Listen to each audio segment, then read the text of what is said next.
सरोजा, क्यों भाग रहे आप हमसे? बीवी है हम आपकी। सरोजा हमें थोड़ा वक्त दो। कितना वक्त? 8 महीने हो गए हमारी शादी को, और आप तो हमें छूने से भी कतराते हैं। प्लीज बेकार की बहस करके हमारा दिमाग ना खराब करो। बेकार की बहस कर रहे हम आपसे। हम भी तो आपके कुछ लगते हैं ना। माँ जी हमें हमेशा कहती रहती हैं कि दादी बना दो, दादी बना दो। क्या जवाब दे हम उन्हें? बताओ आप। नहीं जान देंगे हम आपको, नहीं छोड़ेंगे हम आपको, नहीं।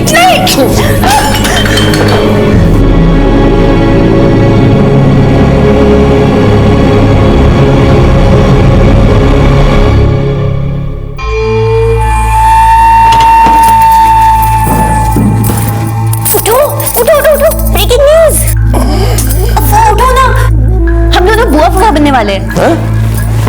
क्या? चमका दिए ना। ब्रेकिंग न्यूज ये है कि भाभी माँ को सिर्फ सपने दिखा रही है दादी बनाने के। पर क्या? पर ये कि ना नौमन तेल होगा और ना राधा नाचेगी।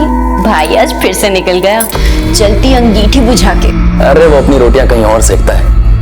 अगर रणवीर की असली रासलीला का सच तेरी भाभी को पता चल जाए ना, तो यह नाच नहीं तांडव होगा। हमारी छुटकी बहनिया की शहनाई बजने के पहले अगर ये तांडव हो गया ना, तो रौनक छा जाएगी।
चुल्लू पर पानी में डूब मरने लायक भी नहीं रहे हम। बोल, क्यों शादी की है हमसे? क्यों हमारी जिंदगी नरक बना दी है? सरोजा हम शांति से भी बात कर सकते हैं। शांति? हमारी जिंदगी की शांति मंगल के लिए शांति का बढ़ावा ही बना रहे हैं। बहुत तो पतंग कर दम किसी ने सुन लिया तो मुंह तो दबा रहे हमारा, गला ही दबा दीजिए ना। देख हमारी इज्जत की धज्जियां ना उड़ा। नहीं तो क्या करेंगे? मारेंगे? मार डालेंगे ना। मार डालो मुझे। सरोजा, सरोजा,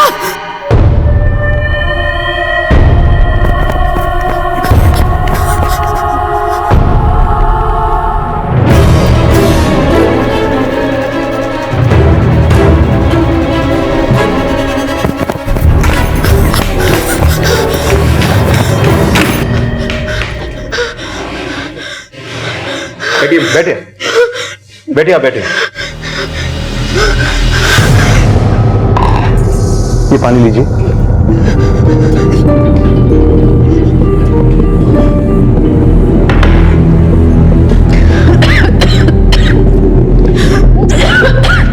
बताइए क्या हुआ है? वो सरोजा, हमारी बहू। भगवान क्या कर दिया तूने? देखिए निश्चिंत होकर बताइए क्या हुआ आपकी बहू के साथ? उसने मार डाला। किसने? डरिए मत, बताइए किसने मार डाला आपकी बहू को? हमारे बेटे ने हमारी बहू को मार डाला।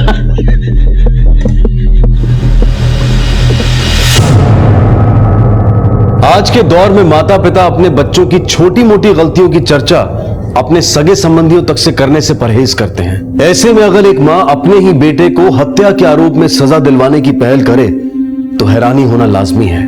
और इस हैरानी में हैरान होकर हम अक्सर कानून व्यवस्था का आदर करने वालों पर भी सवालिया निशान लगा देते हैं, क्योंकि हमें लगता है कि आज के दौर में अगर ऐसा कुछ हुआ है तो इसके पीछे भी जरूर कोई पहेली है।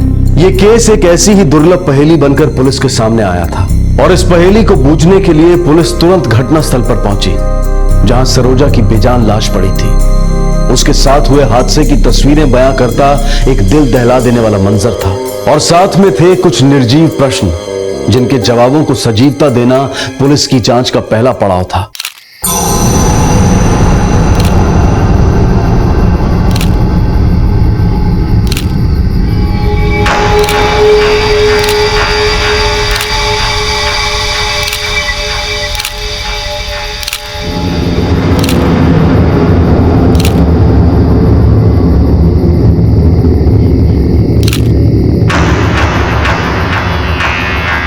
बॉडी को पोस्टमार्टम के लिए भेज दें। सर।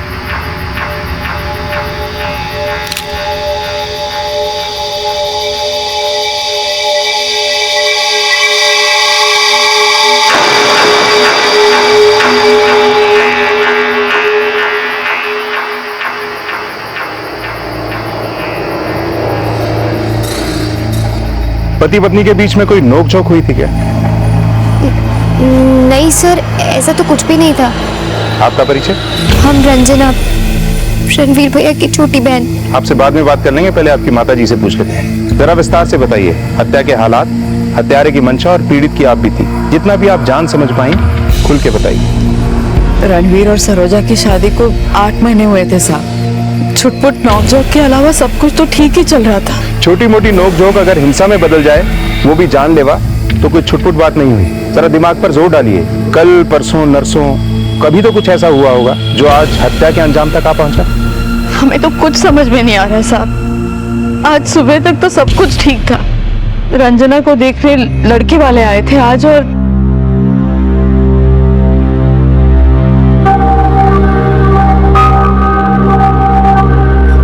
बहन जी, हमें रंजना बहुत पसंद है। आपने हमारा मान रखकर बहुत उपकार किया बहन जी, पर आप भी हमारा मान रख लेना अच्छे से। अभिलाष की मां ने दहेज की मांग की और इस बात को लेकर घर में तनाव का माहौल बन गया।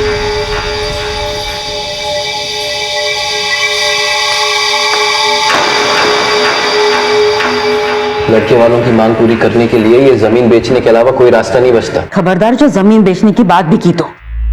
5 लाख नगद, कार, टीवी, फ्रिज, कहां से होगा इंतजाम? इतने भी गए गुजरे नहीं है हम रणवीर। गहने जेवर बेचकर विदा कर देंगे रंजना को, पर पुरखों की जमीन नहीं बेचेंगे। माँ जी, दहेज देना और लेना दोनों अपराध है और हमें समझ नहीं आ रहा कि क्यों हम उन्हें सिरे से मना नहीं कर देते और अपनी रंजना के लिए कोई दूसरा अच्छा सा लड़का देख लेते हैं। हर कोई हमारी माँ की तरह तो नहीं होता ना, जो बिना दहेज लिए शादी के लिए मान जाए।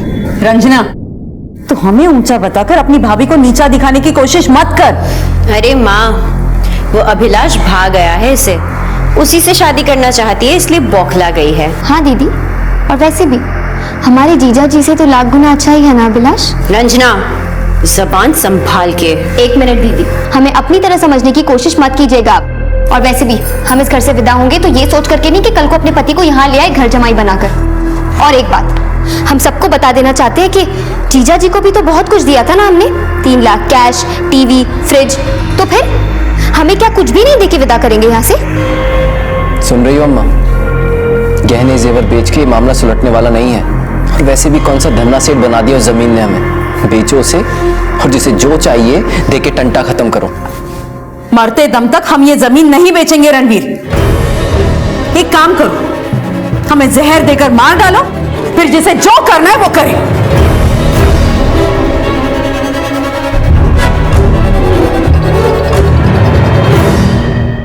माँ जी, खाना?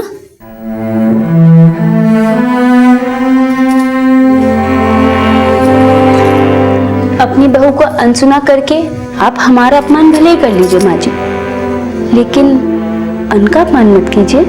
हम कभी किसी का अपमान नहीं करना चाहते बहू, पर इस घर में हमारे भावनाओं का हमेशा अपमान किया जाता है। आपको पता है माँ जी, भूखे पेट ना नकारात्मक विचार आते हैं और भरे पेट सकारात्मक। तू ना बहू है हमारी। कान तो छोड़िए हमारा, किसी ने देख लिया तो सोचेंगे कितनी अत्याचारी सास है हम। ये लीजिए माँ जी। बस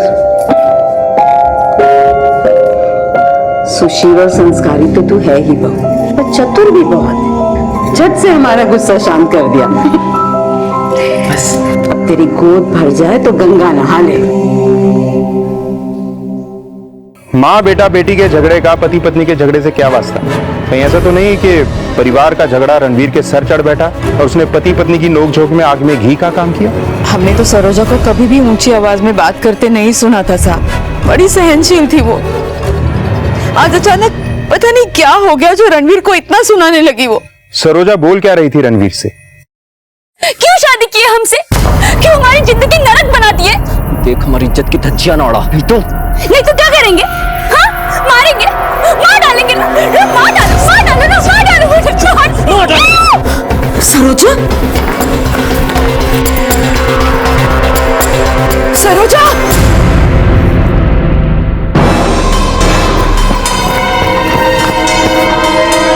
हमारा बस चलता तो हम तभी अपने बेटे की जान ले लेते, लेकिन एक पति अपना आपा खोकर अपनी बीवी को मार सकता है, पर एक माँ क्यों किया? क्यों किया यार तूने? क्यों किया? इसी दिन के लिए पैदा किया था तुझे, क्या कर डाला तूने रणवीर? चल, अभी चल पुलिस के पास। नहीं माँ, पुलिस के पास नहीं जाएंगे, हमारी इज्जत चली जाएगी। क्या इज्जत बची है अभी? चल पुलिस के पास चल। नहीं माँ, पुलिस के पास नहीं जाएंगे। नहीं रणवीर रुक, रणवीर रुक जा, रणवीर। और वो कपूत भाग गया, अपनी बीबी को शरीर से और अपनी मां को जीते जी मारकर।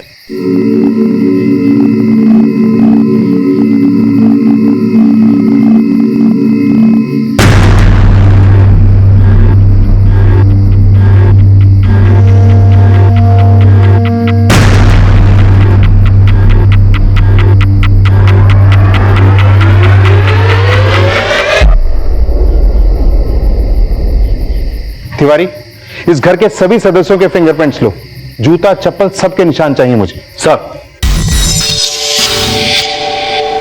सरोजा और रणवीर के रिश्ते पर आप कुछ टिप्पणी देना चाहेंगे? जी, जो जानता हूं साफ साफ बता देता हूं। रणवीर का ना किसी दूसरी औरत पे था चक्कर था, और हमें लगता है कि ये बात सरोजा को पता लग गई थी, इसीलिए ऐसा हुआ। कौन है ये दूसरी औरत? ये नहीं पता वो कौन है, बस एक दो बार उसकी परछाई को रणवीर भैया के साथ देखा था। परछाई से आपका मतलब? वो जब लोग दूर होते हैं और अंधेरे में होते हैं तो। मतलब वो रात में आती थी रणवीर से मिलने। अब ऐसे रिश्ते तो चोरी छिपे ही बनते हैं ना। इसका जिक्र अपनी माँ से किया आपने? जी नहीं, बल्कि हमने तो सोचा था हम खुद रणवीर भैया से बात करते हैं कि वो इस तरह भाभी को धोखा ना दे, लेकिन उसने तो उससे पहले ही भाभी को। नहीं, भैया भाभी की जान नहीं ले सकते। जान नहीं ली तो भाग क्यों गया? ऐसा हो सकता है वो माँ की गलतफहमी का शिकार हो गए। तुम्हारी माँ ने ही मियाँ बीवी के लड़ने की आवाज सुनी। सर, हमें लगता है कि उनके झगड़े का फायदा किसी दूसरे ने उठाया और भाभी को मारा है, और माँ को लग रहा है कि भैया ने मार दिया है भाभी को। ये दूसरा हो कौन सकता है? शायद विवेक जीजा जी। ये विवेक से तुम्हारी कोई दुश्मनी है या ऐसी? सब वो बिल्कुल अच्छे इंसान नहीं है। घर जमाई बनकर रहने का उनका मकसद है माँ की जमीन जायदाद पर हक जमाना। वो तो चाहते हैं कि भैया को फांसी हो जाए और सारी जायदाद वो अकेले हड़प जाए। तुम्हारी बड़ी दीदी मानसी, वो भी ऐसे ही सोचती है? सब वो उनसे भी बड़ी लालची है, और वैसे भी जीजा जी जो कुछ भी करते हैं उनके इशारों पर ही करते हैं। दोनों के दोनों चोर बन के बैठे हैं घर में। अभी कुछ दिन पहले ही दीदी ने भाभी के गहने तक चुरा लिए थे। माँ, हम सच कह रहे, सरोजा के गहने हमने नहीं चुराए। माँ, हम भी झूठ नहीं कह रहे। दीदी हमारे कमरे में गई थी। अरे तो कमरे में गए थे तो क्या चोर हो गए? किसी और ने चुराए होंगे तो ठीक है, तो अपने कमरे की तलाशी दिलवाकर हमें आप झूठा साबित कर दीजिए।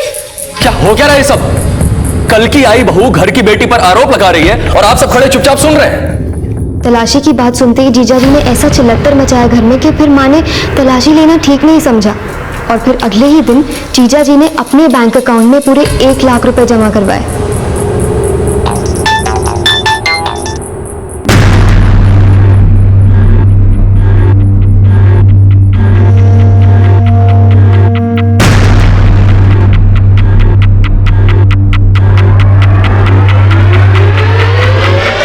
वो कुछ कमाते धमाते नहीं थे, तो फिर कहां से आया इतना पैसा बैंक में डालने के लिए? और तुम्हें लगता है ये पैसे तुम्हारी भाभी के गहने बेचकर आए? जी सर।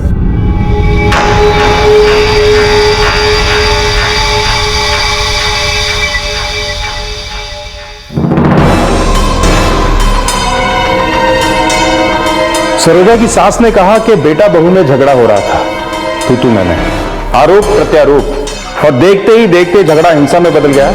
झगड़ा करते वक्त दोनों आमने सामने थे और मां के मुताबिक सरोजा खुद चिल्लाई थी। सरोजा? फिर भी वार सरोजा की पीठ पर हुआ।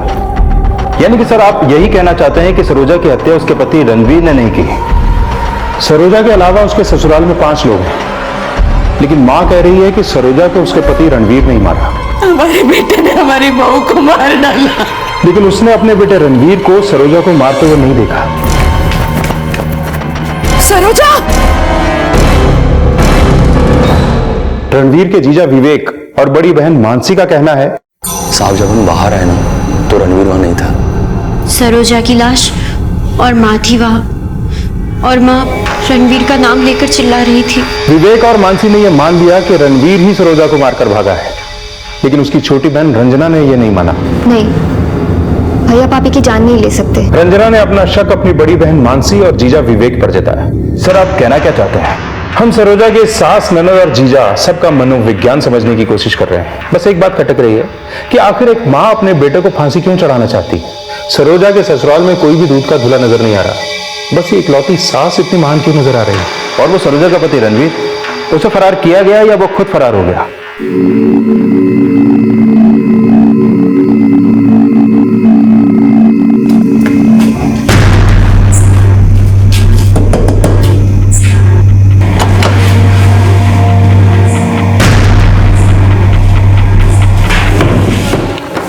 सर आपको क्या लगता है कि रणवीर का वाकई में किसी औरत से चक्कर था या विवेक और मानसी जबरदस्ती ये कहानी बना रहे हैं? सरोजा के ससुराल में सभी टेढ़े हैं, कौन सच बोल रहा है कौन झूठ, ये समझने के लिए पहले जमीन बेचने का मामला समझना होगा। ऐसा करो, रणवीर के बैंक अकाउंट, लेन देन, कर्ज मुनाफा सबकी डिटेल निकलवाओ और उसके जीजा की भी। Okay sir. और सुनारों की दुकानों पर चेक करो कि वाकई मानसी और विवेक ने सरोजा के चुराए गहने तो नहीं बेचे थे।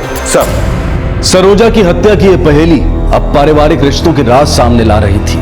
सवाल सवालों में उलझते जा रहे थे और करीबी रिश्ते अब बनावटी नजर आ रहे थे। सरोजा को इंसाफ दिलवाने के लिए अपने बेटे को सूली पर चढ़वा देने की एक मां की मंशा क्या वाकई उसकी महानता का परिचय दे रही थी, या फिर असलियत से अभी तक खुद उसका परिचय नहीं हुआ था? अपराध का आधार, अपराधी की मंशा, पीड़िता की आप बीती और हत्या का वृतांत समझने के लिए अब पुलिस को सरोजा के पति रणवीर की तलाश थी।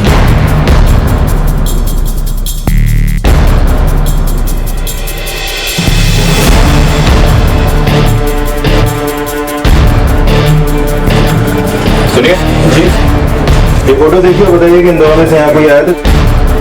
ये लेडीज है सर। ये जेवर रणवीर की बड़ी बहन मानसी ने एक सुनार को बेचे थे, वो भी सरोजा की हत्या की अगली सुबह।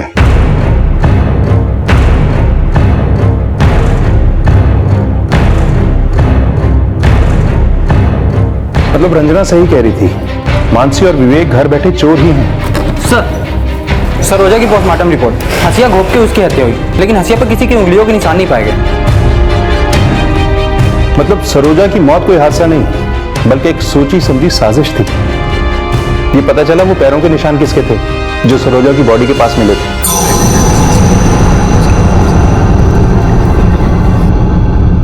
माताजी, अभिलाष की माताजी पूछ रही हैं, अगर आपको उनकी मांगे मंजूर हो, रंजना और अभिलाष की तारीख पक्की कर दी जाए। ठीक है, हम खबर भिजवा देंगे। जय माता। माँ, हम सोच रहे हैं एक छोटा सा व्यापार शुरू कर दें। अच्छी बात, करो शुरू। लेकिन माँ, आप तो जानती है ना, आजकल बिना लागत लगाए कुछ भी नहीं होता। तो हम सोच रहे थे कि आप रंजना की शादी के लिए जो जमीन बेचेंगे उसमें से थोड़े पैसे हमें भी। हम ना पुरखों की जमीन बेचेंगे और ना ही दहेज देंगे। सरोजा की भी यही राय थी। उसकी आत्मा को शांति मिलने के लिए उसके विचारों का हम इतना तो मान रख ही सकते हैं ना। गिरफ्तार कर लो इस पति पत्नी को। लेकिन साहब हमने क्या किया है? चोरी के सबूत मिल चुके हैं और सरोजा की हत्या का सच हम उगलवा लेंगे। साहब आपको कोई गलतफहमी हुई है? हम भला सरोजा को क्यों मारेंगे? तेरे जूतों के निशान मिले हैं सरोजा की हत्या वाली जगह पर। अरेस्ट कर लो इन्हें। नहीं मारा उसको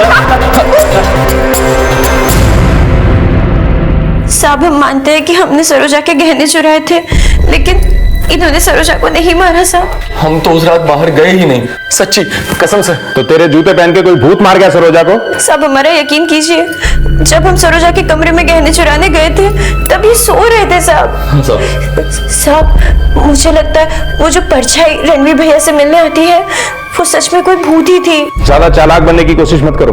रणवीर का किसी औरत के साथ चक्कर होना तुम दोनों की झूठी कहानी है, जिसमें हमें उलझा के तुम दोनों बचना चाहते हो। हमारा यकीन कीजिए साहब, हम सच कह रहे हैं। उस रात भी रणवीर भैया से वो परछाई मिलने आई थी और उसके पीछे पीछे सरोजा भी गई थी। उसी का तो फायदा उठा के हम उसके कमरे में घुसे। वरना आप ही बताइए साहब, ये चोरी हम कैसे करते? सर हमें नहीं लगता कि रणवीर भैया का किसी के भी साथ कोई चक्कर था। हमें लगता है वो दोनों जरूर आपसे कोई झूठ बोल रहे हैं। कहीं आप ही तो कुछ छुपा नहीं रही है ना हमसे? नहीं सर, हम आपसे कुछ नहीं छुपा रहे हैं। ठीक है, आप जा सकते हैं। सर आपको क्या लगता है कि वो परछाई वाकई में विवेक और मानसी का रचाया हुआ छलावा है या कोई रहस्यपूर्ण हकीकत? इस रहस्य का तभी पता चलेगा जब रणवीर हमारे हाथ लगेगा।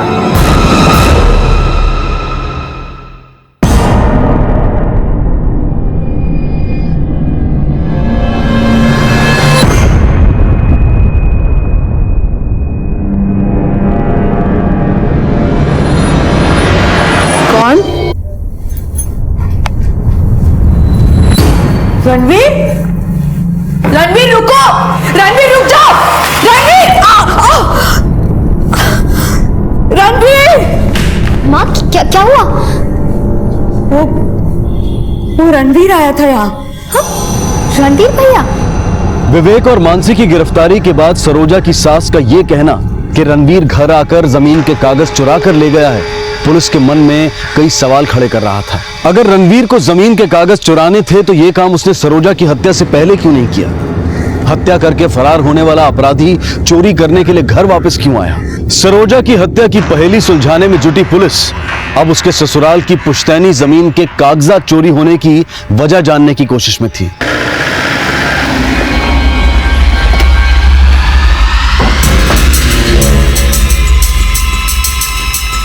आइए साहब, वो कल रणवीर हमारे घर आया था चोरी छुपे।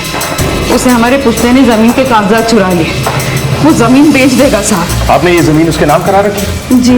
रणवीर कल रात को यहाँ पे आया था, तो इसकी सूचना आपने कल रात को हमें क्यों नहीं दी?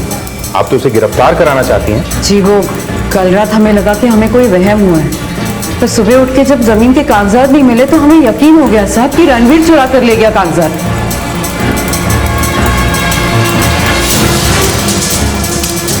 हमें लग रहा है रणवीर की माँ ने खुद रणवीर को बुला के ये जमीन के कागज गायब करवाए होंगे। रणवीर की माँ पे नजर रखो और रणवीर की सारी कॉल डिटेल्स चेक करो। हो सकता है वो जमीन को बेचने की कोशिश करे। सर हमने रणवीर के कॉल रिकॉर्ड चेक किए और कुछ लोगों से बात भी की। पता चला कि रणवीर ने काफी लोगों से कर्जा लिया हुआ था। हो सकता है रणवीर इन्हीं कर्जदारों से अपनी जमीन का सौदा करे। सबके फोन सर्विलेंस पे डालो, रणवीर इनसे जरूर कांटेक्ट करेगा। सर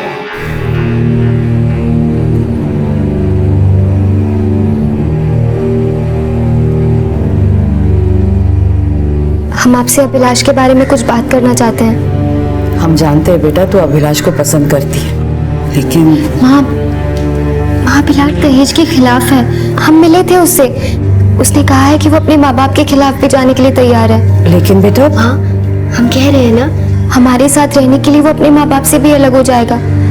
बस उसने कहा है कि हम उसके साथ मंदिर में जाकर शादी कर लें। अगर तेरी इसी में खुशी है तो हम मना नहीं करेंगे बेटा, हम खुद तुम दोनों की शादी करवाएंगे। काश इस खुशी में पूरा परिवार साथ होता, लेकिन सब बिखर गए। सर आज सुबह मंदार नाम के एक साहूकार को रणवीर ने कॉल किया था उसने आज शाम को चंदौली बाजार में उसे मिलने के लिए बुलाया है।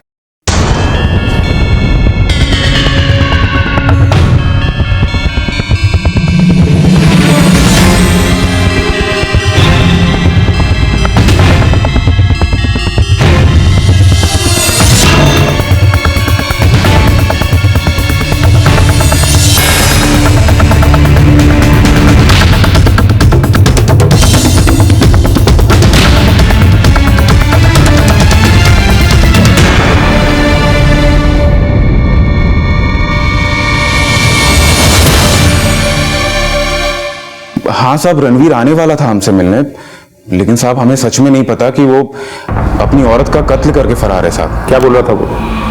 साहब कई दिनों से अपनी जमीन बेचने की बात कर रहा था साहब। हम तो उसे बयाना भी देने वाले थे, लेकिन हमारी उससे मुलाकात नहीं हुई और आज सुबह अचानक से उसका फोन आ गया। कब से जानते हो उसे?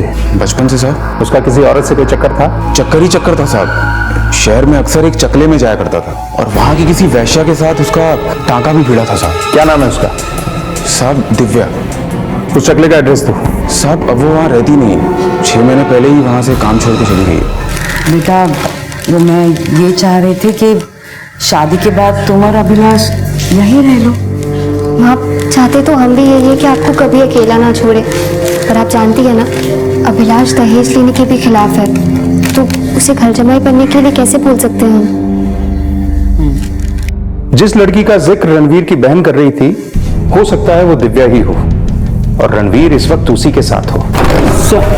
एक एनजीओ की हेल्प से दिव्या का पता चला है उसने 6 महीने पहले प्रोस्टिट्यूशन छोड़ दिया था और उसके बाद से वो गिरना बस्ती में रह रही है।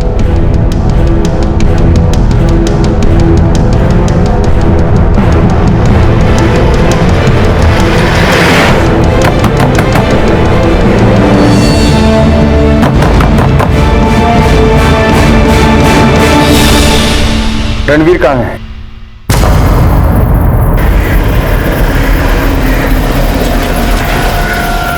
बहुत सुंदर लग रही है तुम। हाँ माँ, पर भैया आज यहाँ होते तो। नाम मत ले उसका, उसने हमारे बहू का कत्ल किया। रणवीर ने नहीं मारा सरोजा को, सास ने मारा है अपनी बहू को। ले चलो माता जी को। एक मिनट सर, आपको जरूर कोई गलतफहमी हुई है सर। माँ क्यों मारेंगी भाभी को? ले चलो माता जी को। तू डर मत रंजना, ये पुलिस वाले चाहे कुछ भी सोचे, पर भगवान जानता है कि हमने सरोजा से कभी ऊंची आवाज में बात तक नहीं की, तो उसे क्या मारेंगे? माँ हम क्या करें, हमें कुछ समझ नहीं आ रहा है। तू डर मत, तू जा और अभिलाष से शादी कर, हमारी फिक्र मत कर बेटा। तू साज को आँच नहीं होती बेटा। माँ साँच को आँच नहीं होती, तुम्हारा झूठ राख हो चुका है। अब बताओ क्यों मारा तुमने अपनी बहू सरोजा को? आप जो राग को रेत रहे उससे हमारे सच का कोई वास्ता नहीं। तुमने अपनी बहू सरोजा को सिर्फ इसलिए मार डाला क्योंकि उसे पता चल गया था कि तुम्हारा बेटा रणवीर HIV पॉजिटिव है, और वो ये सच दुनिया के सामने खोलकर तुम्हारे खानदान की इज्जत की धज्जियां ना उड़ा दे, इसलिए तुमने सरोजा को मार डाला। रणवीर HIV?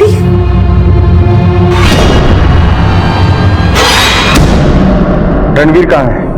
रणवीर हमसे शादी से पहले मिला करता था। हमें पता चला कि हम HIV पॉजिटिव हैं। हमने रणवीर से भी कहा कि वो भी अपना चेकअप करवा ले। रणवीर इस बात से बहुत घबरा गया था। हमने उसे हिम्मत दी और अपने डॉक्टर के पास ले गए।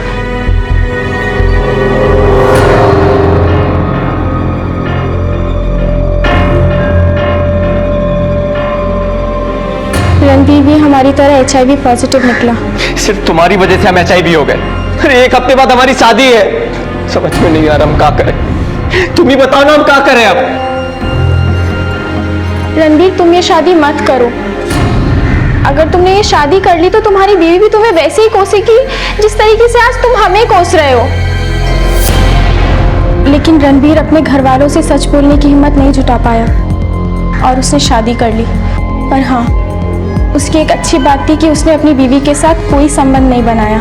मतलब शादी के बाद भी वो तुमसे मिला करता था? नहीं सर, हम सिर्फ फोन पर बात किया करते थे। वो चाहता था कि हम मिलते रहें, लेकिन सर हम नहीं चाहते थे कि वो फिर से हमारी वजह से किसी मुसीबत में पड़ जाए। उस लड़की की बात की पुष्टि करने के लिए हम उस डॉक्टर से भी मिले जिससे रणवीर अपना इलाज करवा रहा था, और वहां इस बात की पुष्टि हुई कि सरोजा की मौत के बाद भी तुम रणवीर से मिल रही थी। जी हाँ, रणवीर का इलाज हम ही कर रहे हैं। वो अक्सर यहाँ आता जाता रहता है। अभी कल ही उसका फोन था, उसकी तबीयत खराब थी तो हमने उसे अपने क्लिनिक आने को बोला। आपको किस नंबर से फोन आया था? आप हमें वो नंबर दिखा सकते हैं? जी हाँ सर, ये देखिए। वो नंबर तुम्हारा ही था। हम झूठ नहीं कुरेद रहे हैं, बल्कि तुम्हें सच का आईना दिखा रहे हैं। तुम जानती थी कि तुम्हारा बेटा रणवीर HIV पॉजिटिव है। उसके बाद भी तुमने सरोजा की उससे शादी होने दी। जब सरोजा को तुम्हारे बेटे की सच्चाई पता चली तो तुमने सरोजा को जान से मरवा दिया और उसकी हत्या का आरोप अपने बेटे पर सिर्फ इसलिए मर दिया क्योंकि तुम्हें लगता था कि रणवीर कुछ ही दिनों का मेहमान है। अपनी जमीन के कागज तुमने खुद रणवीर को बेचने के लिए दिए। अपने आप को महान बताने के लिए तुम अपने बेटे को पकड़वाने की नौटंकी कर रही थी, जबकि सच्चाई ये है तुम इतनी दकियानूसी हो कि HIV पॉजिटिव होने को तुम हत्या के अपराध से भी ज्यादा घिनौना समझती। अब बताओ, कहां छुपाया है रणवीर को?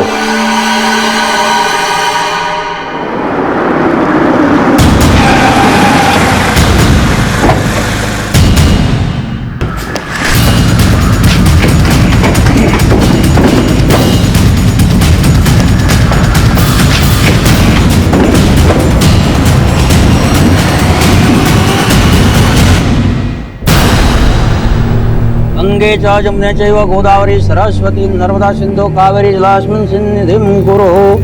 ओम अपवित्रो पवित्रो वा यथावस्था गतोऽपि वा च स्मरे पुंडरीकाक्ष। ओम आभ्यंतरः शुचि। ओम पुनातो। अब आप लोग फेरों के लिए खड़े हो जाएं। एक मिनट रंजना, तुम्हारा भाई भी तुम्हारी शादी में शामिल होना चाहता है। अब बताओ, रणवीर को कहां छुपा रखा है? हमें नहीं पता, नहीं पता हमें। सर, हमें पता लग गया कि रणवीर इस वक्त कहां है। जहां रणवीर रह रहा था, हमें पता चला वो जगह अभिलाष ने इसे दिलवाई थी और तुम दोनों वहां इससे मिलने जाते थे। अब ये शादी का गठबंधन उतारो और हथकड़ियां पहन लो। अरेस्ट कर लो इन्हें।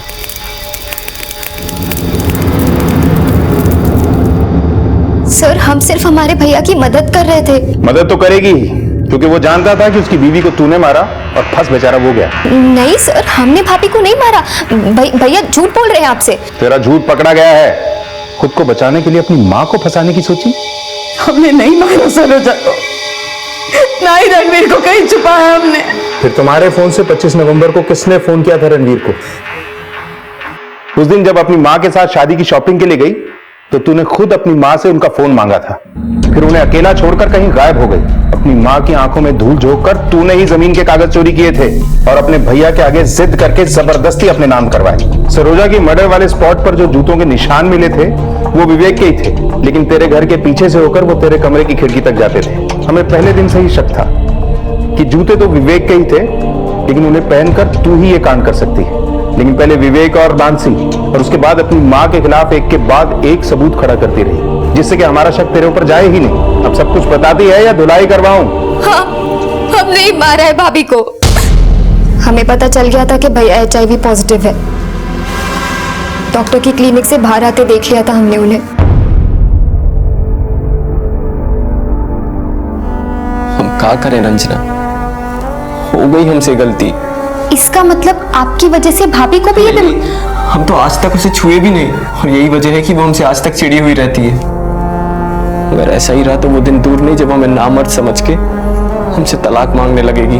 हमें लगा कि अगर भाभी को भैया की बीमारी के बारे में पता चल गया तो वो चुप नहीं रहेंगी, और अगर ये बात फैल जाती तो अभिलाष के घर वाले हमारी शादी कभी नहीं होने देते। बस इसीलिए भैया ने और मैंने मिलके भाभी के मन में शक पैदा करना शुरू कर दिया कि उनकी पति की जिंदगी में कोई दूसरी औरत है, ताकि इस कारण से भाभी भैया से अलग हो जाए।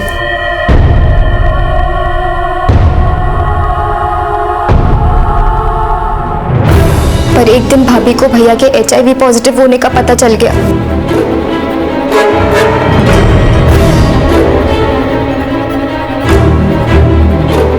इतनी बड़ी बात छिपाई हमसे, इसलिए ये दूर दूर भागते ना हमसे।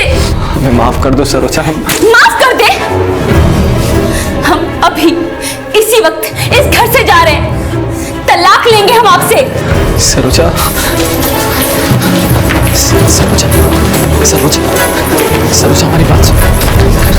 सरोजा, सरोजा, हमारी बात सुन, हमारी बात सुन। भैया की एक सुनने के लिए भी तैयार नहीं थी वो, तो हमने खुद ही उन्हें मारने की ठान ली और जानबूझकर हमने विवेक जीजा जी के जूते पहने।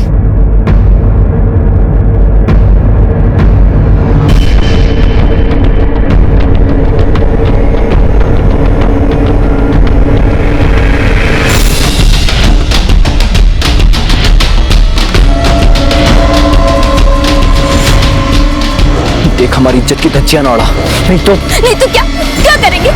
मारेंगे? मार डालिए, लीजिए लीजिए, मार डालिए मुझे, मार डालिए मुझे, मार डालो।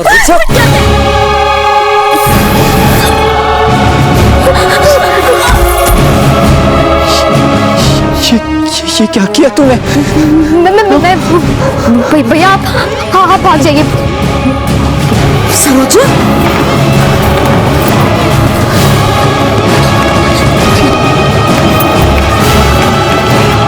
सरोजा,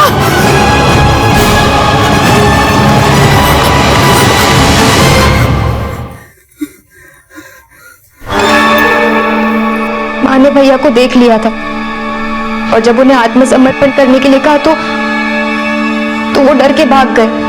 हम भी नहीं चाहते थे कि हमारे भैया फंस जाएं, इसलिए हमने अभिलाष से मदद लेकर उन्हें वो जगह दिलवाई।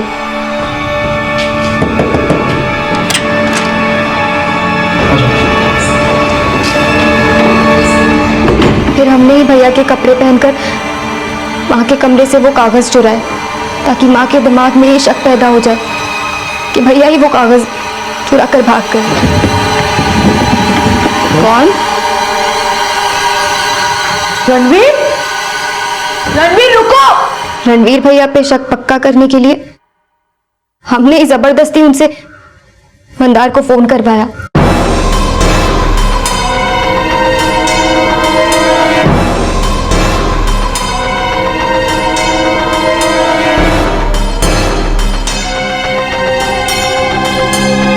और बाद में वो पेपर्स अपने नाम करवा लिए।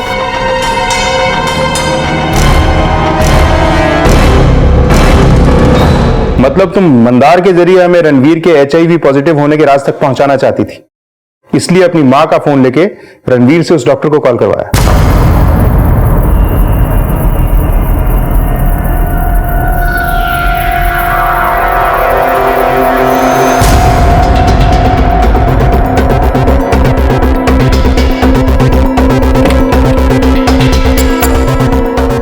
लेकिन हमने अभिलाष की और तुम्हारे मां के फोन की लोकेशन एक ही पाई। इससे हम समझ गए कि इस सब में अभिलाष का भी कुछ ना कुछ लेना देना जरूर है। और फिर रणवीर हमारे हाथ लगा और तुम्हारी सारी पोल पट्टी खुल गई।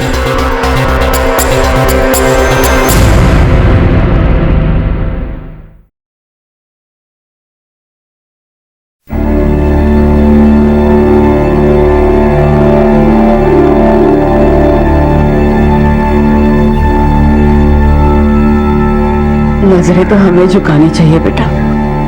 और शर्मिंदा मत करो अम्मा। शर्मिंदा तो हम महसूस कर रहे हैं आज। तेरी मन की दुविधा समझ ही नहीं पाए हम, और तुझे सरोजा का हत्यारा समझकर जली कटी सुनाते रहे।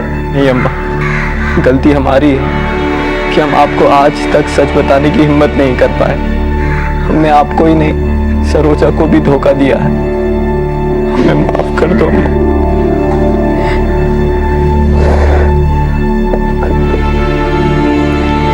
देर से ही सही, तो तेरे इसी सच ने हम दोनों के बीच जितनी भी गलतफहमियां थी ना, सारी दूर कर दी बेटा। और हम माँ बेटों को फिर से मिला दिया। देखा सच का असर।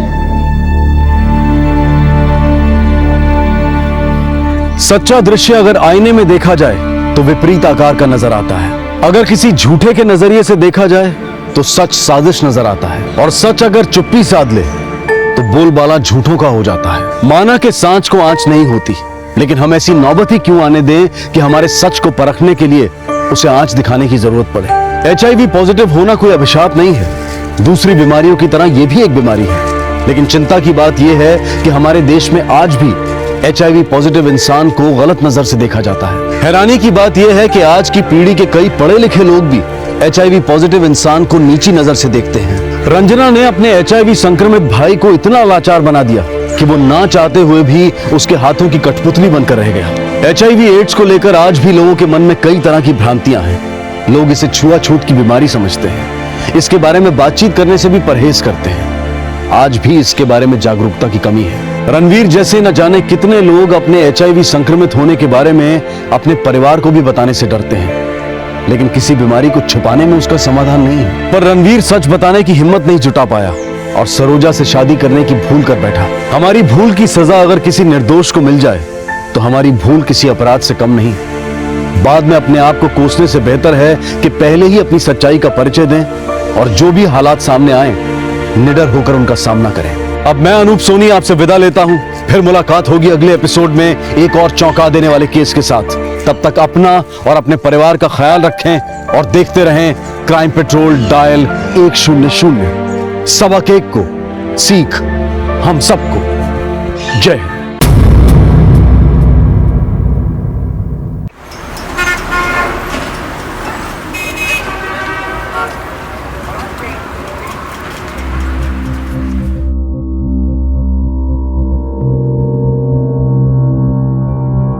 अंता, मैं क्या सोच रहा था, हम लोग 4 धाम की यात्रा पर चलते हैं और फिर। अरे रे, तो आप इतनी देर से यही सोच रहे थे? हाँ, मुझे तो लगा कुछ परेशानी है और आपके साथ चलना। बाप रे बाप। क्यों भाई?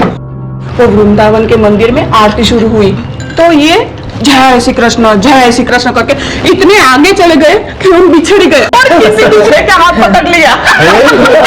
अरे सुनो भाई, ऐसा नहीं है। देखो क्या है, जब इंसान भक्ति में लीन हो जाता है ना तो ऐसा ही होता है।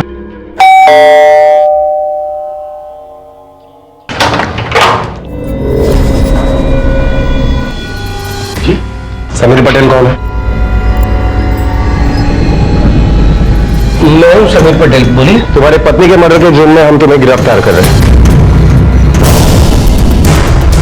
अरे मैंने कुछ किया नहीं। अरे मेरी बात आप ये क्या कर रहे हैं आप लोग? अरे बेटे को बचाओ ना, देखो ना।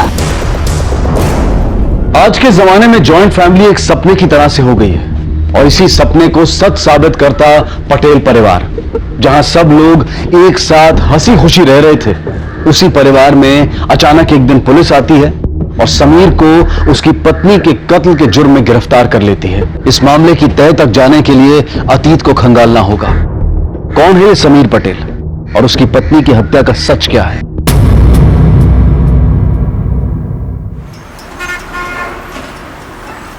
पिक्चर बहुत अच्छी थी ना? सलोनी को अच्छा लगा? हाँ मम्मा, बहुत अच्छा लगा। हेलो, हाँ रोशिश भाई। अरे नहीं रोशिश भाई, पिछली बार आपकी 6 साड़ियों में डिफेक्ट निकला था। अरे पता है, लेकिन इससे ग्राहक भी तो टूटते हैं ना।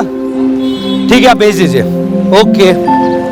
समीर, अभी टाइम ही क्या हुआ है? इतने जल्दी घर जाके क्या करेंगे? चलो थोड़ा और घूमते हैं। हाँ पापा, गोला वाला, मुझे गोला खाना है। चलो गोला खाएंगे।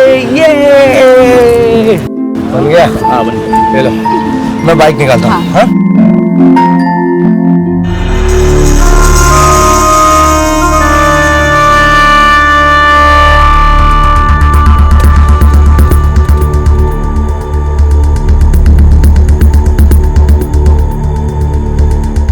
समीर, हाँ चलो। हाँ चलो।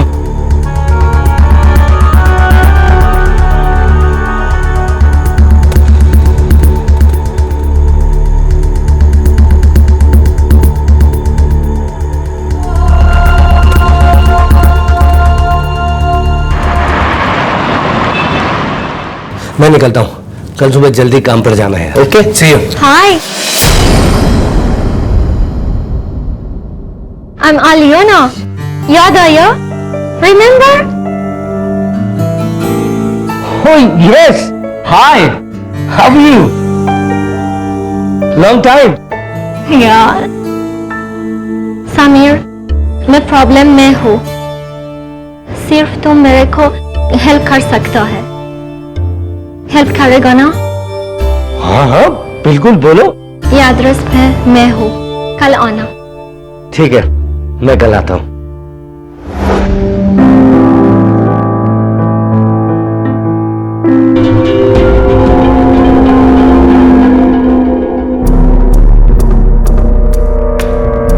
समीर, ये बाल किसका है? मेरा तो नहीं है। बाल पता नहीं किसका है। अरे यार, इतना दिमाग क्यों दौड़ा रही हो? आ गया होगा कहीं से। अब सो जाते ना यार, कल सुबह जल्दी उठना है। हाँ, गुड नाइट।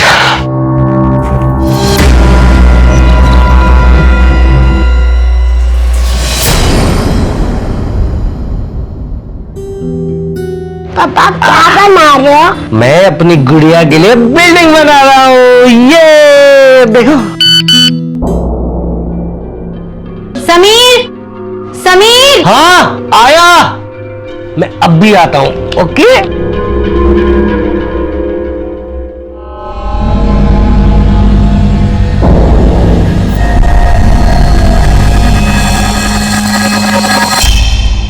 क्या हुआ? प्लीज ये बैग अलमीरा पे रख देना, बहुत भारी है। सलोनी, तुम फिर से पापा के फोन में गेम खेल रही हो? दो मुझे। मैंने आपको कितनी बार कहा है कि सलोनी के हाथ में फोन मत दिया कीजिए। दिन भर फोन में गेम खेलती रहती है। लेकिन मैंने इसे फोन नहीं दिया, इसे खुद ले लिया होगा। मैं तो यहाँ पर हूँ ना, तुम्हारी हेल्प कर रहा हूँ। सलोनी, आइंदा से पापा के फोन में गेम नहीं खेलोगे। माँ, मैं गेम नहीं खेल रही थी। मुझे कुछ नहीं सुनना। आज के बाद से पापा का फोन तुम्हारे पास नहीं होना चाहिए। गौरव, तेरी प्रॉब्लम क्या है? ज्यादा बड़ी नहीं, सिर्फ 20,000। पागल समझा है मुझे? मैं तुझे पैसे दूंगा। सोच लो, अगर वो फोटो भाभी के पास चली गई तो आपकी प्रॉब्लम मेरी प्रॉब्लम से ज्यादा बड़ी हो जाएगी।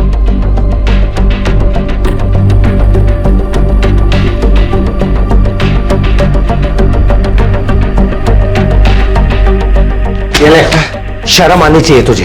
अपने भाई को ब्लैकमेल करता है। शर्म बहुत कोशिश की पर आई ही नहीं। बाय द वे, पैसों के लिए thank you.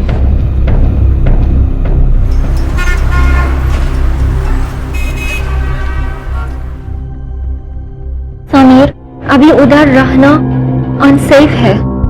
I don't know मैं किधर जाऊं। मुझको लगता है कोई मुझको पीछा कर रहा है। मेरा लाइफ डेंजर में है। समीर, रोज ऐसा लगता है कि आज का दिन लास्ट होगा मेरा लाइफ की। नहीं नहीं अलियाना, तुम ऐसा डरो मत। मैं हूं ना तुम्हारे साथ। एक काम करो, तुम अपना सामान पैक करो और चलो मेरे साथ। और बाबूजी, कैसी रही आपकी यात्रा? पूरे सफर में तो कोई परेशानी नहीं हुई, बस स्टेशन से घर आने में तकलीफ हो गई। समीर आने वाला था लेने के लिए, आया ही नहीं। कहाँ है समीर? नहीं आए? वो तो बोलकर निकले कि आप लोग को लेने जा रहे हैं। खैर कोई बात नहीं, शायद कोई काम आ गया होगा। झूठ पे झूठ बोल रहे हो आप मुझसे। आपकी शर्ट पे कहीं से बाल आकर अटक गया। माँ बाबूजी को स्टेशन लेने जाने वाले थे लेकिन नहीं पहुंचे। जब भी आपके फोन में मैसेज आता है तो आपके चेहरे का रंग ही उड़ जाता है। आप पक्का मुझसे कुछ छुपा रहे हो। अरे यार अमिता, मैं तुमसे क्या छुपाऊंगा? तुम फालतू में मुझ पर शक कर रही हो। मैं बिजी था, नहीं जा पाया उन्हें लेने। अच्छा, ऐसे किस काम में बिजी थे कि आपका फोन स्विच ऑफ था? मैं 2 घंटे तक आपका फोन ट्राई कर रही थी लेकिन नहीं लगा। आखिर आप क्या छुपाने की कोशिश कर रहे हो? ठीक है, अगर तुम्हें ऐसा लगता है ना तो एक काम करते हैं। कल से 24 घंटे तुम मेरे साथ रहना। जहां जाऊंगा, जो काम करूंगा, तुम मेरे साथ रहना, ठीक है? लेकिन प्लीज भगवान के लिए अभी चुप हो जाओ। बच्ची सो रही।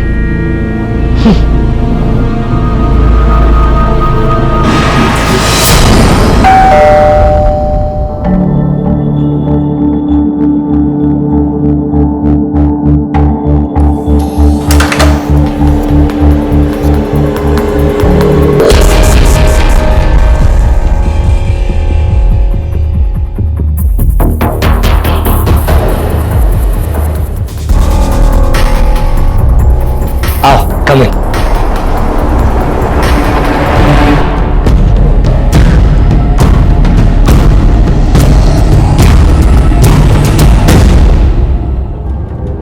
माँ बापूजी, ये एलियोना है, मेरी बहुत अच्छी फ्रेंड है। रशिया से है। एक्चुअली क्या है ना कि इसके पासपोर्ट में थोड़ा प्रॉब्लम हो गया है, तो जैसे ही प्रॉब्लम सॉल्व हो जाएगा ये वापस चली जाएगी, लेकिन तब तक ये हमारे साथ ही रहेगी। हाय। जय श्री कृष्ण।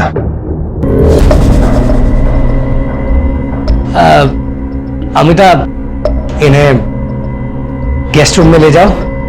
शील टेक यू। शंकर, बैग ले लो।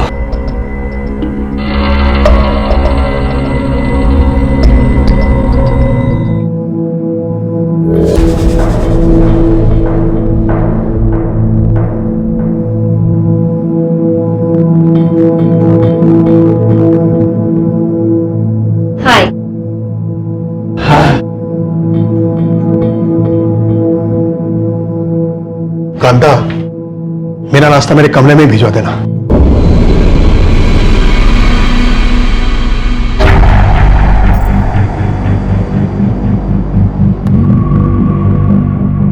Good morning. Morning. Good morning.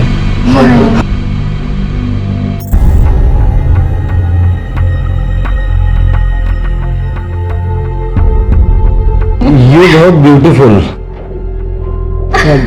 Your name also. आप मुझसे हिंदी बोल सकते हैं, मैं समझती हूँ, बोलती भी हूँ थोड़ा थोड़ा। You know हिंदी थोड़ा थोड़ा, I know English थोड़ा थोड़ा। बड़ी अंग्रेजी झाड़ी जा रही थी उस तिरंगन के सामने, जोक पे जोक सुनाए जा रहे थे। मेहमान से खातिरदारी तो करनी पड़ेगी ना। सारी जिम्मेदारी तो तुम्हारी ही है। उस हिसाब से बाबूजी तो तुम्हारे बिल्कुल बदतमीज हुए, वो तो उस तिरंगन की तरफ देखते भी नहीं है। देखा नहीं तुमने? Oh, Samir, I'm really happy. Oh, okay, okay. I'm ready. Yeah. Sameer मुझे पिक करने आ रहा है पासपोर्ट ऑफिस के लिए।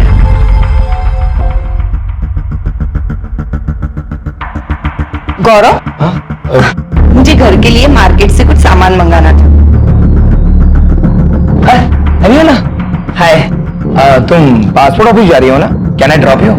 मैं भी उसी ओर जा रहा था, कुछ काम था मेरा, तो मैंने सोचा कि तुम्हें भी ड्रॉप कर दूं। नो थैंक्स, समीर आ रहा है, मुझे पिक करना है।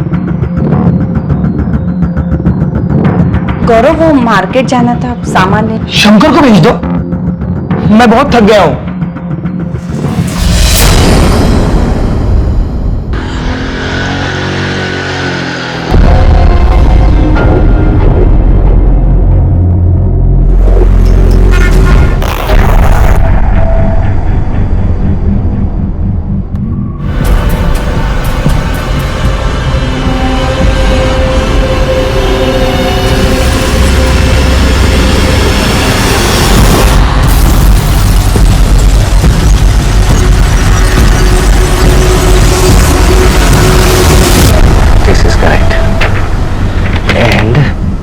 I think we have the right papers.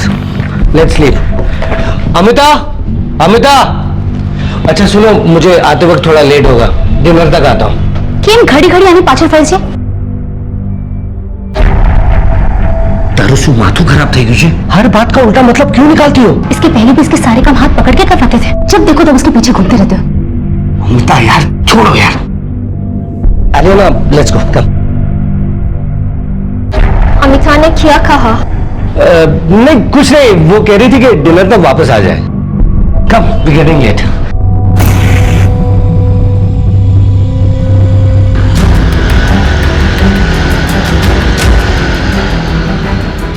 Rickshaw, इस बाइक के पीछे चल।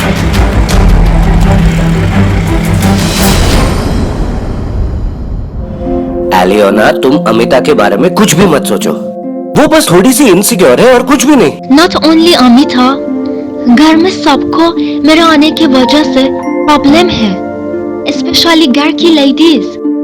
समीर, मैं कहीं और शिफ्ट हो जाऊं? नहीं यार, कैसी बात कर रही हो? कहीं शिफ्ट होने की जरूरत नहीं है, और वैसे भी थोड़ी दिनों की तो बात है, डोंट वरी। Thank you.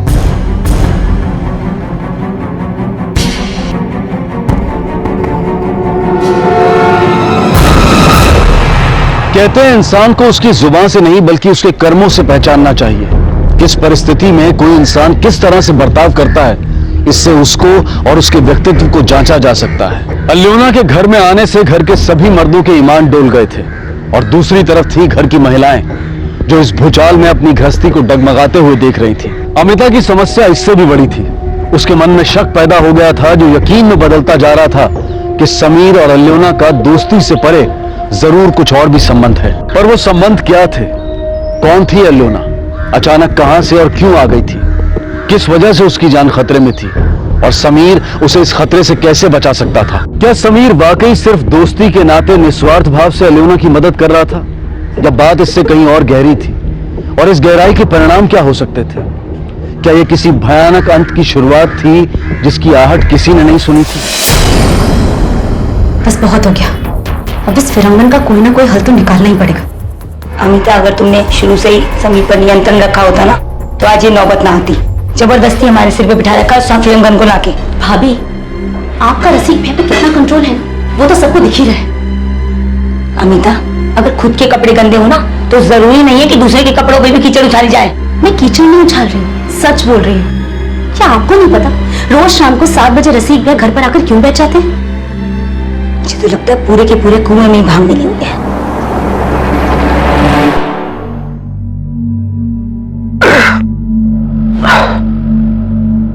कहाँ जा रहे हो आप? प्यास लगी है, पानी पीने जा रहा हूं।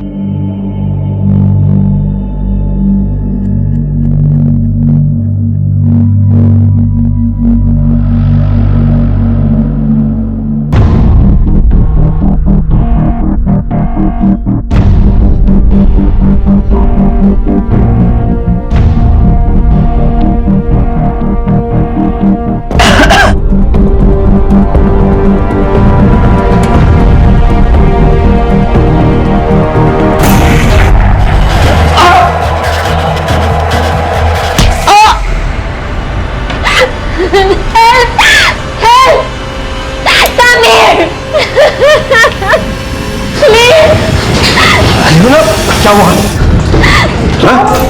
क्या हुआ? शर्म नहीं आई तुझे? देखो अनून, मैं मानती हूँ कि तुम इस वक्त बहुत ज्यादा मुसीबत में हो, लेकिन तुम्हारी वजह से हमारा पूरा परिवार बिखर रहा है। तो प्लीज तुम इसी वक्त यहाँ से चले जाओ, प्लीज। एक मिनट। इतनी रात को कहीं जाने की जरूरत नहीं है। लेकिन समीर, तुम कल सुबह ही इसके लिए कोई और इंतजाम करोगे। पर बस। और तब तक निधि बहू, तुम इसके साथ इसके कमरे में जाके सो।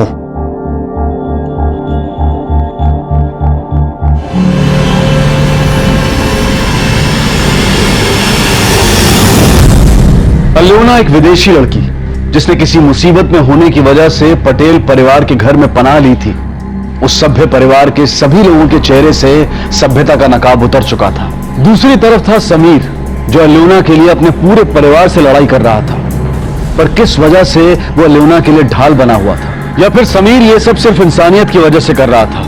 इन सभी सवालों के जवाब शायद मिलने वाले थे, लेकिन वो जवाब जिस शक्ल में सामने आने वाले थे वो और भी भयानक था।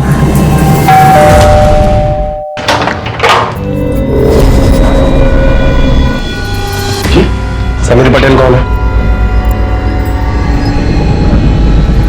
मैं समीर पटेल, बोलिए। तुम्हारे पत्नी के मर्डर के जुर्म में हम तुम्हें गिरफ्तार कर रहे हैं। अरे मैंने कुछ किया नहीं। अरे मेरी बात आ रही है, ये क्या कर रहे हैं आप लोग? अरे बेटे को बचाओ ना, देखो ना।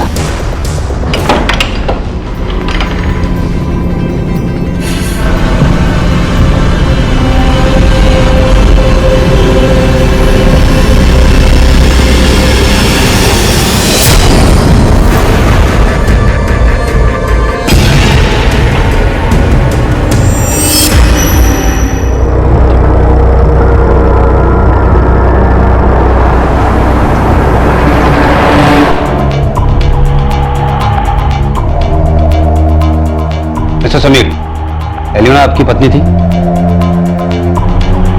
नहीं सर, पत्नी नहीं थी, सिर्फ दोस्त थी। मतलब आप उसे जानते थे, मिले थे उससे? तो आप ये कैसे कह सकते हैं कि वो उसकी पत्नी नहीं थी? क्योंकि इसकी पत्नी का नाम एलियोना नहीं है, अमिता है।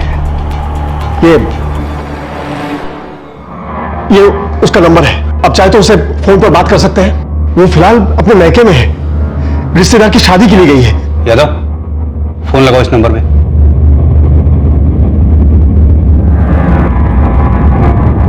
सर, फोन स्विच ऑफ आ रहा है।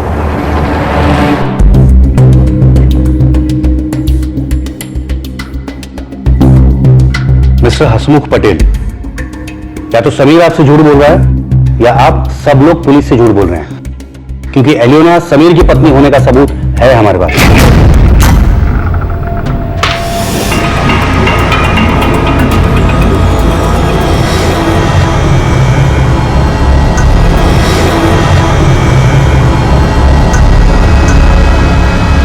सर, अंदर डाल इसको, और आप लोग प्लीज घर जाइए, अभी हमारा मेहमान है। सर मेरी बात सुनिए सर, एक बार। चलिए। सर मैंने कुछ किया नहीं है सर, प्लीज।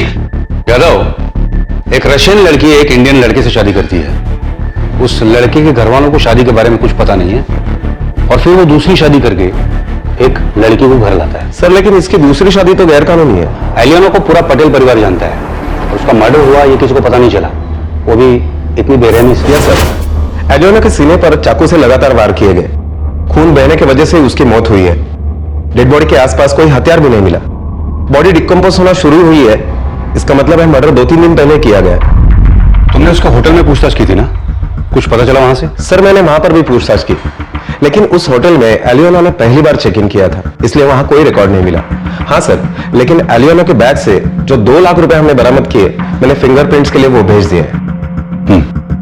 ये पटेल परिवार के हर मेंबर की मोबाइल टावर लोकेशन और कॉल रिकॉर्ड सब मंगवाओ, सबसे पूछताछ करो, कोई छूटना नहीं चाहिए।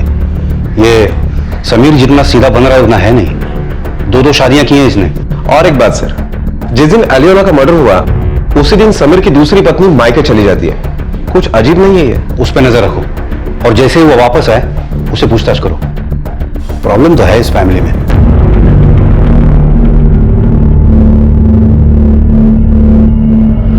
सिर्फ समीर नहीं, आप सब लोगों ने मिलकर मुझे बेवकूफ बनाया। आप सबको पहले से ही पता था कि फिरंगन उसकी पत्नी है। आप सब लोगों ने मिलकर मुझे धोखा दिया, मेरी जिंदगी बर्बाद कर दी। अब मैं क्या करूं, कहां जाऊं इसे लेकर? अमिता, विश्वास करो हमारा, पूरे घर में किसी को पता नहीं था कि समीर ने उससे शादी कर ली है, और ये वक्त रोने का, घबराने का नहीं है। उसे तुम्हारी जरूरत है, हम सबकी जरूरत है। देखो, घर के झगड़े तो हम बाद में भी निपटा सकते हैं ना, पर अभी समीर को बचाना बहुत जरूरी है। इस बात को समझो तुम।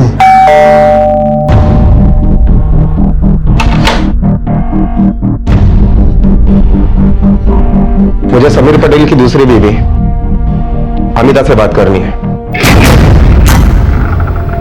एलियोना और समीर के बारे में आप क्या जानती हो?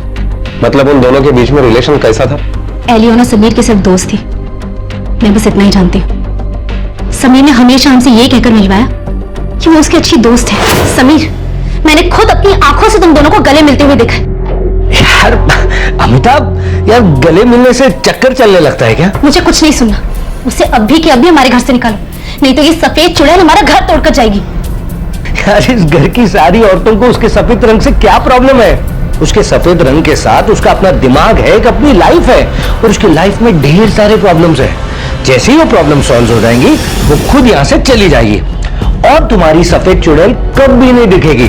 Okay okay? और जब से वो यहाँ रहने आई, तब से इस घर के मर्द पागलों की तरह उसके पीछे घूम रहे थे।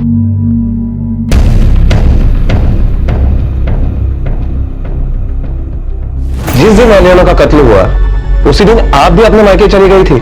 आप ये कहना चाहते हैं कि मैं? तुम्हें पता है तुम अपने ही बिछाए जाल में फंस गए हो।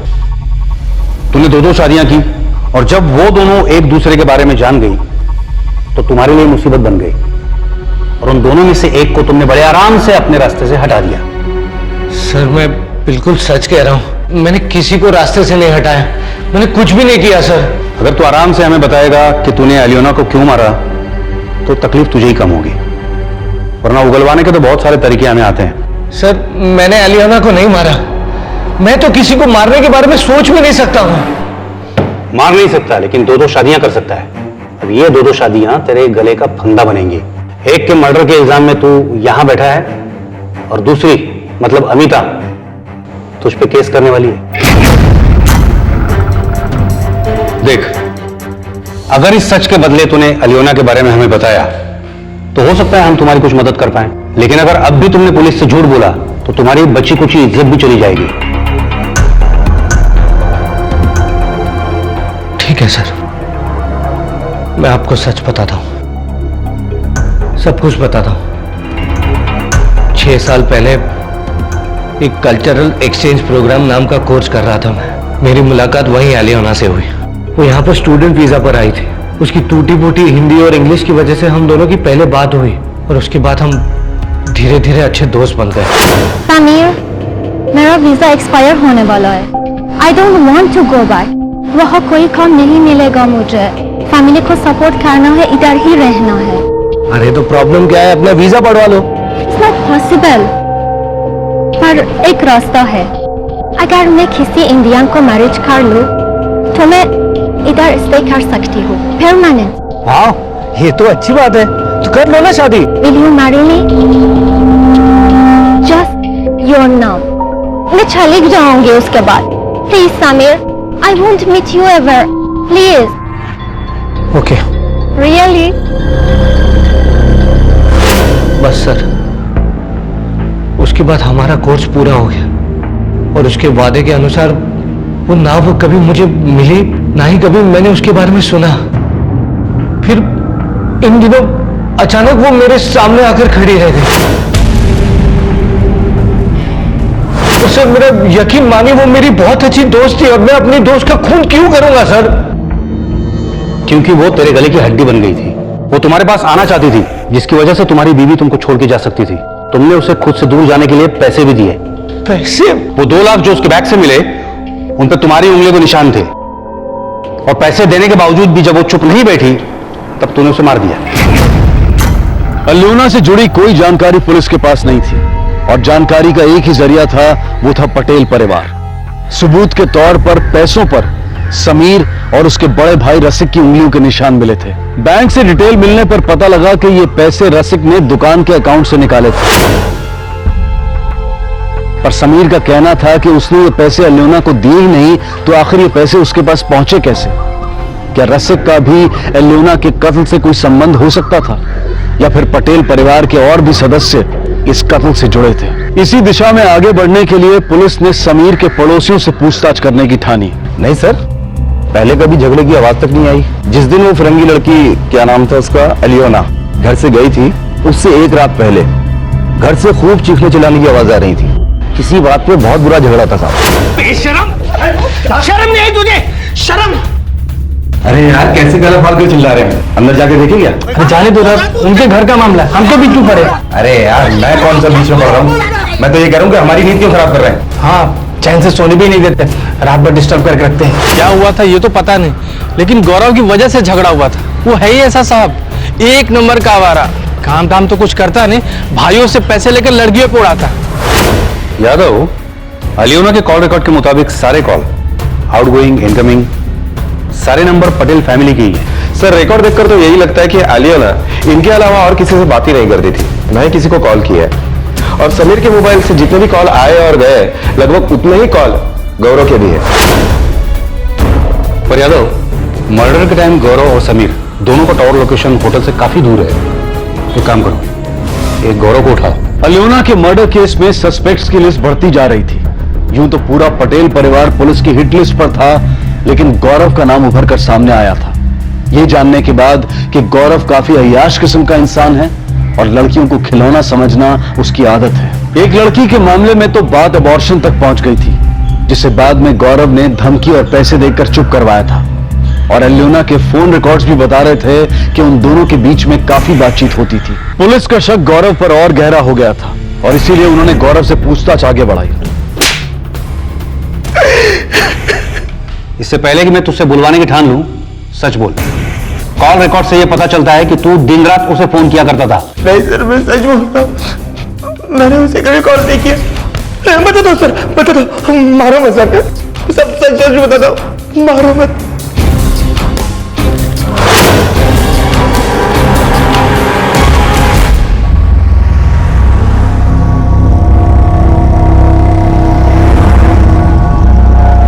एलियोना,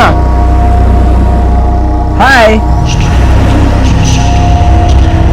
हे, इट्स गिफ्ट फॉर यू, तुम्हारे लिए है, लो ना। मैंने बोला था नहीं चाहिए। नहीं चाहिए? Why don't you understand? Please go. अरे तुम्हें मेरा गिफ्ट नहीं चाहिए? ऐसा क्या है समीर भैया में कि तुम उसके साथ चिपकती हो और मुझसे दूर भागती हो? हे, बहुत प्यार से बोल रहा हूँ, प्लीज ले लो। अगर दोबारा ऐसा किया तो समीर को बोलूंगी, चीप डरती हुई।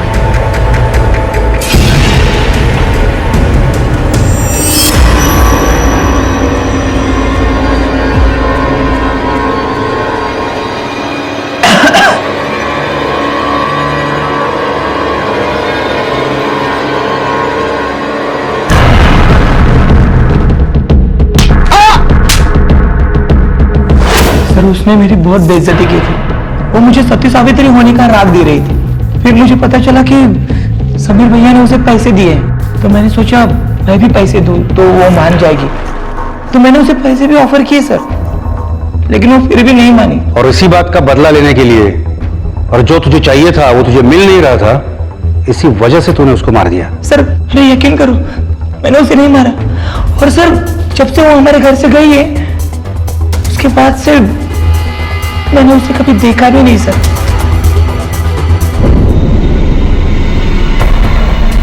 मिस्टर समीर, आप जा सकते हैं।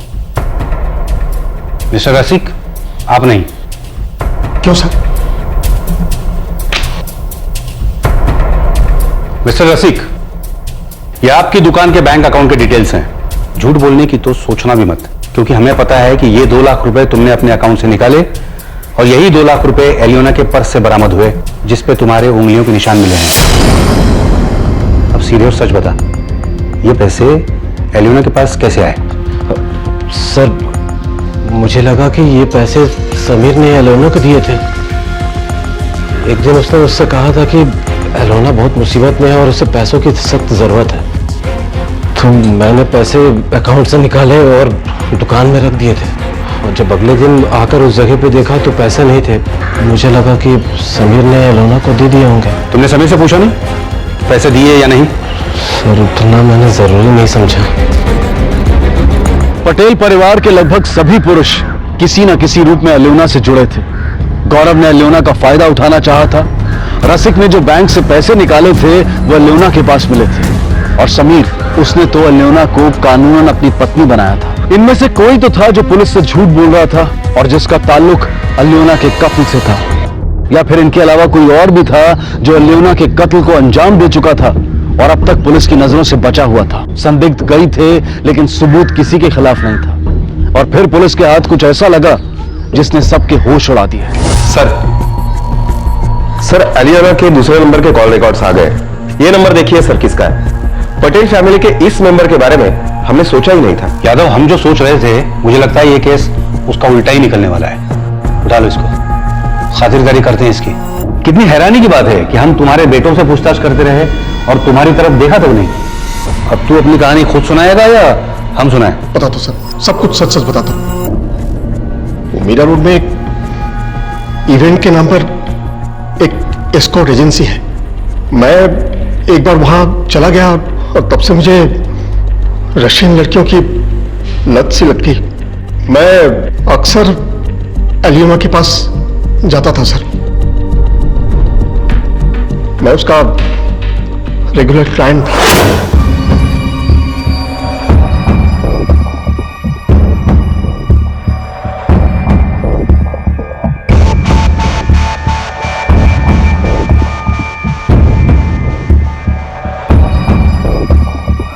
उसके कुछ दिनों के बाद एजेंसी वालों ने एलियोना की जगह पे किसी और लड़की को भेजना शुरू कर दिया सर।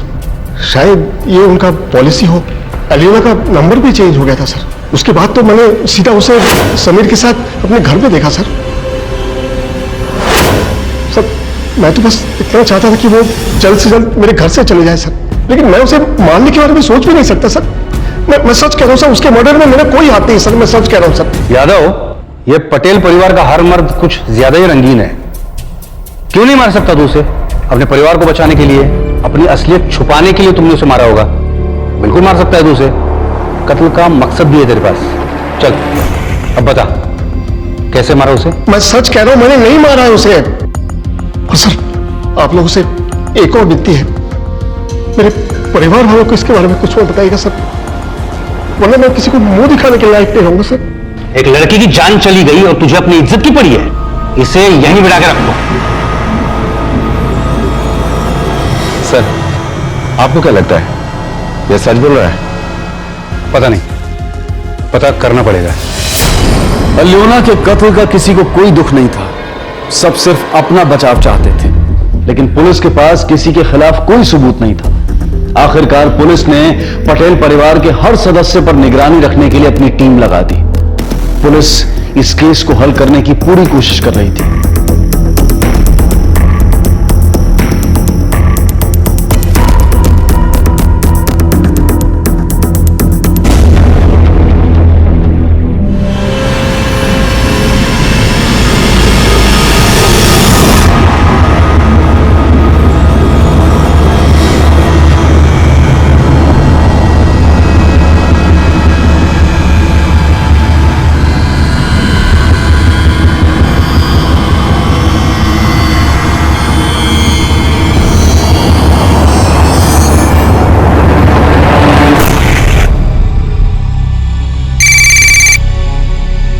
हेलो सर, वो मंदिर के अंदर गई।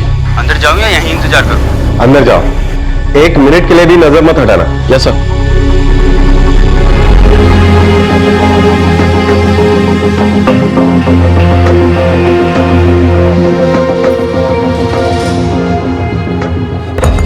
सर, मुझे और तो कोई बात अजीब नहीं लगी, लेकिन एक बात जरूर अजीब थी कि मलाड से रोज मीरा रोड मंदिर जाना, जबकि मलाड में भी बहुत सारे मंदिर। यादव, चलो इस पुजारी से मिलते हैं। इस औरत को आप जानते हैं? हाँ, ये अपने पति के साथ मंदिर आते हैं, दोनों पति पत्नी पूरा सत्संग सुनते हैं, फिर कुछ देर मंदिर में बैठते हैं और फिर चले जाते हैं। हाँ, अभी कुछ दिन पहले दोनों में किसी बात को लेकर तू मैं जरूर हुई थी। आपके मंदिर में सीसीटीवी लगा है? हाँ, है ना।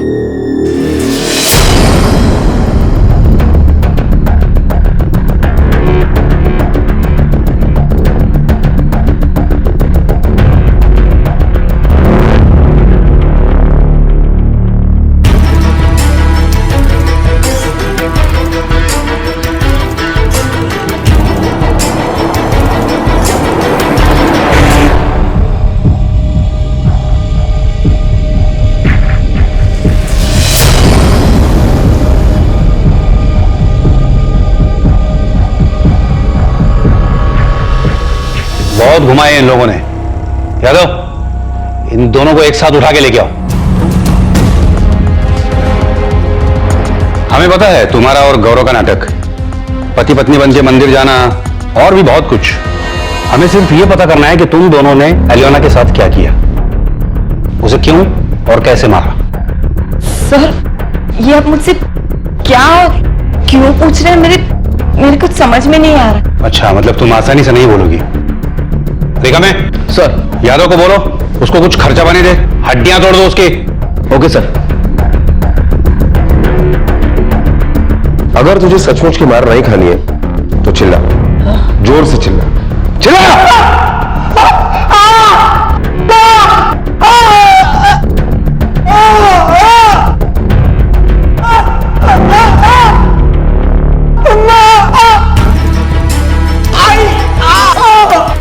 इंस्पेक्टर साहब, प्लीज उसे मत मारिए, प्लीज। मैं आपको सब सच बताने के लिए तैयार हूं। उसे मत मारिए, प्लीज मत मारिए उसे, प्लीज। रुक जाओ यादव। मैं और गौरव एक दूसरे से प्यार करते थे। गौरव, तुम घर वालों को हमारे बारे में कब बताओगे? क्या कब बताओगे? अरे, हमारे बारे में, हमारे रिश्ते के बारे में। मैंने अब तक तुम्हारा इंतजार किया है और तुम जानते हो ना, मेरे घर वाले भी कब से मेरे पीछे पड़े, दूसरी शादी कर लो, दूसरी शादी कर लो। तो कर लेती हूँ, क्यों नहीं? क्योंकि मैं तुमसे प्यार करती हूँ। प्लीज यार, ये प्यार व्यार का नाटक प्लीज बंद करो। मैं सब जानती हूँ, तुम उस फिरंगन के चक्कर में ही यही सब कर रहे हो ना। अच्छा हुआ तुम खुद ही समझ गए, वरना मैं ही तुम्हें बताने वाला था कि अब अब बहुत हो गया, अब तुम ये रिश्ता विश्ता सब भूल जाओ, खुद आगे बढ़ो और मुझे भी आगे बढ़ने दो। हाय, तुम पासपोर्ट ऑफिस जा रही हो? Can I drop you?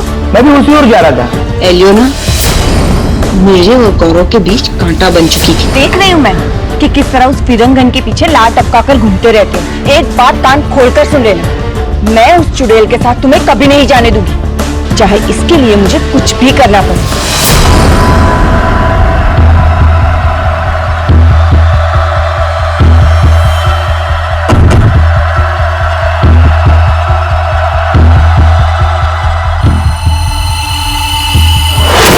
इसीलिए मैंने शंकर की मदद ली और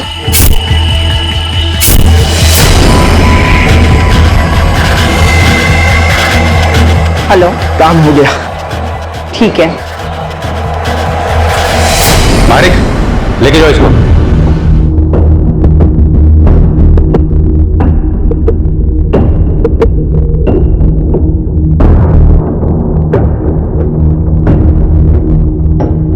कहते हैं प्यार दुनिया का सबसे खूबसूरत एहसास है। इसके जिंदा रहने से ईर्ष्या द्वेष जैसी चीजों से खुद ब खुद मुक्ति मिल जाती है। तो फिर निधि अपने आप को इस बेवजह की नफरत से अलग क्यों नहीं कर पाई? वो इसलिए क्योंकि वो जिसे प्यार समझ रही थी वो प्यार था ही नहीं। वो दरअसल पागलपन, हवस और अकेले रह जाने के डर का कुछ मिला जुला रूप था। इस पागलपन, हवस और नाजायज रिश्तों की लड़ाई में बेचारी अल्योना बेवजह हार गई। वो अल्योना जो अपने परिवार को जिंदा रखने के लिए हर पल मरना कबूल करती थी, वो जो रोज नए शर्मनाक समझौते करती थी और सभ्य समाज की नजरों में गिरी हुई थी, वो सभ्य समाज जिसे हसमुख पटेल के परिवार जैसे लोग बनाते हैं, जिनका अपना रोम रोम पाप के हाथों बिक चुका है। इस पूरे जायज नाजायज रिश्तों के खेल में घाटा सिर्फ अल्योना और समीर को उठाना पड़ा। अल्योना ने इस नुकसान की भरपाई अपनी जान देकर की और समीर ने अपनी दोस्त गवाकर। समीर जो अल्योना की मदद करना चाहता था, एक सीधा सच्चा इंसान था। उसे शायद अब किसी रिश्ते पर कभी भरोसा नहीं होगा। अब मैं अनूप सोनी आपसे विदा लेता हूं, फिर मुलाकात होगी अगले एपिसोड में और खुलासा करेंगे एक और जुर्म का। तब तक अपना और अपने परिवार का ख्याल रखें और देखते रहें क्राइम पेट्रोल डायल 100। सबक एक को सीख हम सबको। जय हिंद। इस तरह के और भी एपिसोड देखने के लिए हमारे चैनल को सब्सक्राइब करें और बेल आइकन दबाना ना भूलें।